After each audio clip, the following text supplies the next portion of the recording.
من أجمل القنوات الرياضية اللي هعرفك عليها في فيديو النهاردة قنوات مجانية بتذيع أغلب المباريات اللي أنت عايزها. كل الدوريات إن شاء الله هتلاقيها على القنوات دي، والقنوات دي مجانية بدون أي حاجة خالص. طيب نروح دلوقتي لأول حاجة أصدقائي للقمر اللي موجود عليه القنوات. عندنا قمر الياهسات 52 ونص شارع، زي ما شايفين قمر مجاني يا جماعة، وكل قنواته مجانية بدون أي حاجة ولا نت ولا أي حاجة خالص. تمام. طيب نروح دلوقتي للقنوات. وعندنا اول قناه يا اصدقائي قناه اسمها فرزتش، وزي ما شايفين طبعا القناه اتش دي، القناه اصدقائي اتش دي. طيب القناه دي هتيجي عندك او بعد ما تعمل بحث هتلاقي القناه دي نزلت عندك. تمام. طيب تردد القناه اللي هو واضح قدامنا اللي هو 11785 اتش، معدل الترميز 27500. تمام. والقناه يا جماعه اهي عليها علامه التشفير. تمام. طيب دلوقتي علشان نفتح القناه الموضوع بسيط جدا، هوريك دلوقتي كود هتضيفه للقناه هتفتح القناه عندك.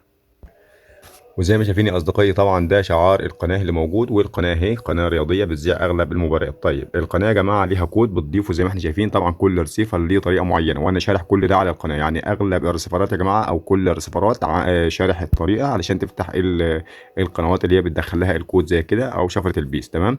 عندنا دي شفره البيس اهي للقناه اللي واضحه قدامنا يا جماعه اهي. هنضيف الرقم اللي واضح قدامنا ده هتفتح معانا القناه. ده بالنسبة طبعا يا أصدقائي لأول قناة اللي هي قناة فرزتش. تمام أهي.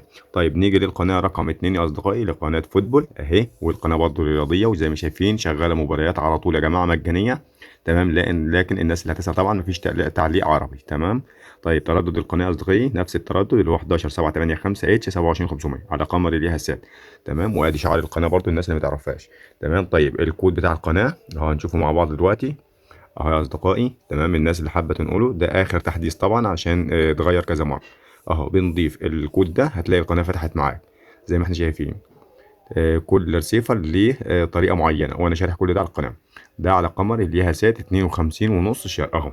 اهو يا جماعه اللي واضح قدامنا، حبيت اعرفكم عليها.